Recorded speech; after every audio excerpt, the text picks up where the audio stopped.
नमस्कार। आज हम बात कर रहे हैं दिल्ली डेवलपमेंट अथॉरिटी यानी डीडीए की 2025 की भर्ती के बारे में। हमारे पास सरकारी नौकरी रिजल्ट का एक लेख है और जो आंकड़ा है पदों का 1732 पद, वो काफी बड़ा लगता है। हाँ, 1732 पद ये वाकई एक बड़ी संख्या है और ये ग्रुप ए, बी और सी मतलब तीनों लेवल्स पर हैं। बिल्कुल। तो आज हम इसी पर गहराई से बात करेंगे, समझेंगे कि ये मौके किन के लिए हैं, प्रक्रिया क्या है वगैरह। सही कहा। ये दिखाता है कि डीडीए अपने ऑपरेशंस को काफ़ी हद तक बढ़ाने या मजबूत करने की सोच रहा है। इसमें इंजीनियर्स भी हैं, ग्रेजुएट्स के लिए भी मौके हैं और 10वीं पास के लिए भी। अच्छा, तो चलिए शुरू करते हैं कि ये पद असल में हैं कौन-कौन से। लेख के हिसाब से ग्रुप ए में 53 पद हैं, जैसे डिप्टी डायरेक्टर, असिस्टेंट डायरेक्टर। हाँ, और एईई सिविल, इलेक्ट्रिकल भी। ये थोड़े ऊंचे लेवल के मैनेजेरियल और टेक्निकल पद हो गए। बिल्कुल। फिर आता है ग्रुप बी, जिसमें 324 पद हैं। इसमें जेई मतलब junior engineer, planning assistant, legal assistant, stenographer भी हैं। हाँ, और सेक्शन ऑफिसर, हॉर्टिकल्चर भी। ये मिड लेवल पोजीशंस हैं जो मतलब योजनाओं को जमीन पर उतारने और स्पेसिफिक फंक्शंस में मदद करते हैं। और फिर सबसे बड़ा हिस्सा ग्रुप सी, जिसमें 1355 पद हैं। इसमें तो काफी वैरायटी है, पटवारी, जेएसए, माली, एमटीएस, सर्वेयर, एएसओ। हाँ, 1355 पद ग्रुप सी में, ये दिलचस्प है। इतना बड़ा नंबर ग्रुप सी में क्यों? इसका मतलब क्या यह है कि डीडीए को फील्ड लेवल पर या एडमिनिस्ट्रेटिव सपोर्ट में ज्यादा लोग चाहिए? बिल्कुल। ये साफ इशारा है कि डे टू डे काम, एडमिनिस्ट्रेटिव काम, फील्ड का काम, सपोर्ट फंक्शंस, इन सब के लिए ज्यादा मैनपावर की जरूरत है। दिल्ली जैसे शहर को चलाना, आप समझ सकते हैं, काफी कॉम्प्लेक्स काम है। सही बात है। रिकॉर्ड कीपिंग से लेकर जमीन का सर्वे, बाग बगीचों का ध्यान रखना, हर लेवल पर लोग चाहिए। ये दिखाता है कि शहर को चलाने के लिए कितने अलग अलग स्किल्स की जरूरत पड़ती है। ये तो है। अच्छा, तो इन मौकों का फायदा उठाने के लिए जरूरी तारीखें क्या हैं, किसी को अप्लाई करना हो तो? ओके। और आखिरी तारीख है 5 नवंबर 2025, तो करीब 1 महीने का वक्त मिलेगा। ठीक है, 1 महीना काफी है। और परीक्षा कब तक हो सकती है, कोई अंदाजा? लेख के मुताबिक परीक्षा दिसंबर 2025 या जनवरी 2026 में हो सकती है। ये टेंटेटिव डेट्स है। ठीक है। अब आते हैं सबसे जरूरी सवाल पर। कौन अप्लाई कर सकता है? मतलब एलिजिबिलिटी क्या है, क्वालिफिकेशन वगैरह? यहीं पर वो विविधता दिखती है जिसकी हम बात कर रहे थे। क्वालिफिकेशन पद के हिसाब से बहुत अलग है। जैसे इंजीनियरिंग पोस्ट के लिए जाहिर है बीटेक या डिप्लोमा चाहिए होगा। फिर जैसे पटवारी या जेएसए जैसे क्लर्क वाले पद हैं, उनके लिए किसी भी स्ट्रीम में ग्रेजुएशन मांगी गई है। अच्छा, कोई भी ग्रेजुएट? हाँ, किसी भी सब्जेक्ट में। और ये भी है कि माली या एमटीएस जैसे पदों के लिए सिर्फ 10वीं पास होना काफी है। तो मौके काफी वाइड रेंज के लिए हैं। और उम्र सीमा, एज लिमिट भी होगी? हाँ, वो भी पोस्ट के हिसाब से अलग अलग है।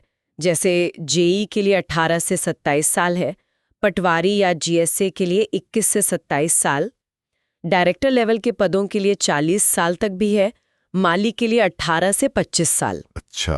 और हाँ, सरकारी नियमों के हिसाब से जो रिजर्व्ड कैटेगरीज है, SC, ST, OBC, PWBD, ex serviceman, उनके लिए उम्र में छूट भी लागू होगी। ठीक है। और ये सिर्फ भारतीय नागरिकों के लिए ही है ना? बिल्कुल, केवल भारतीय नागरिक ही आवेदन कर सकते हैं। चलिए, योग्यता और उम्र की बात हो गई। अब आवेदन करने में खर्चा कितना आएगा, फीस वगैरह क्या है? हाँ, एप्लीकेशन फीस है जनरल कैटेगरी, ओबीसी और ईडब्ल्यूएस कैंडिडेट्स के लिए ये 2500 रुपए है। और ये नॉन रिफंडेबल है, मतलब वापस नहीं होगी। 2500 रुपए। ठीक है। लेकिन एससी, एसटी, पीडब्ल्यूबीडी कैंडिडेट्स, सभी महिला उम्मीदवार और एक्स सर्विसमैन के लिए फीस 1500 रुपए है।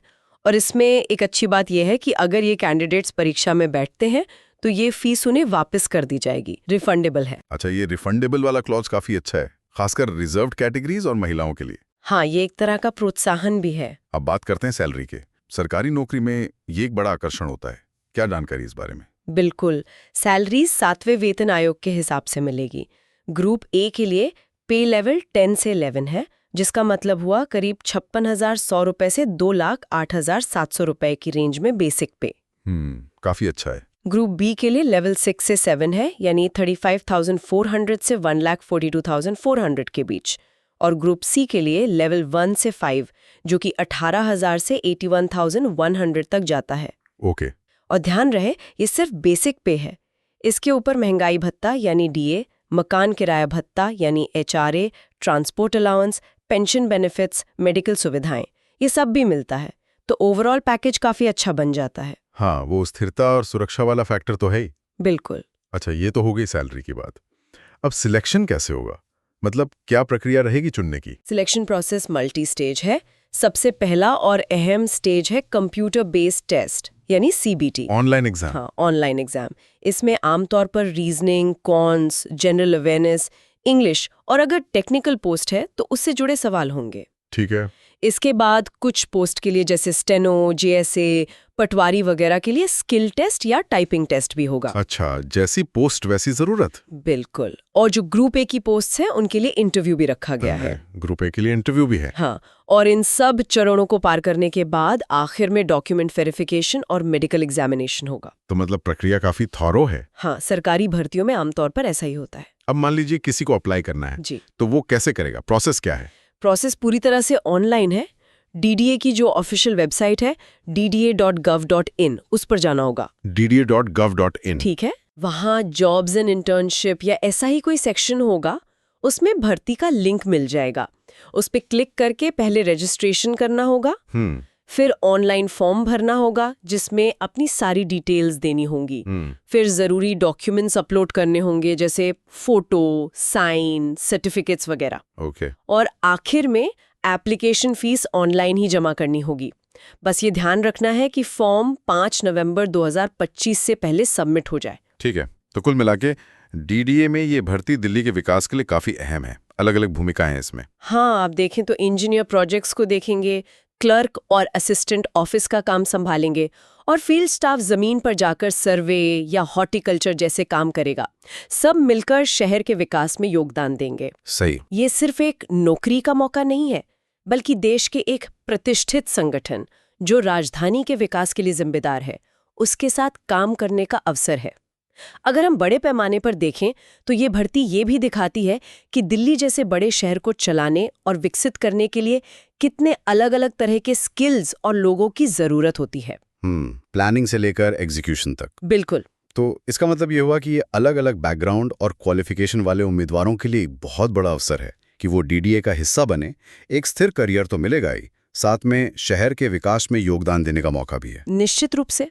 और ये हमें एक सोचने वाले बिंदु पर भी लाता है, वो ये कि इन भूमिकाओं में काम करते हुए कोई व्यक्ति अपने व्यक्तिगत करियर के लक्ष्यों को कैसे पूरा कर सकता है और साथ ही दिल्ली जैसे शहर के बड़े विकास में एक सार्थक योगदान कैसे दे सकता है। मतलब ये जो संतुलन है पर्सनल ग्रोथ और पब्लिक सर्विस का, इसे कैसे साधा जाए, ये अपने आप में एक सोचने वाली बात है। नमस्कार,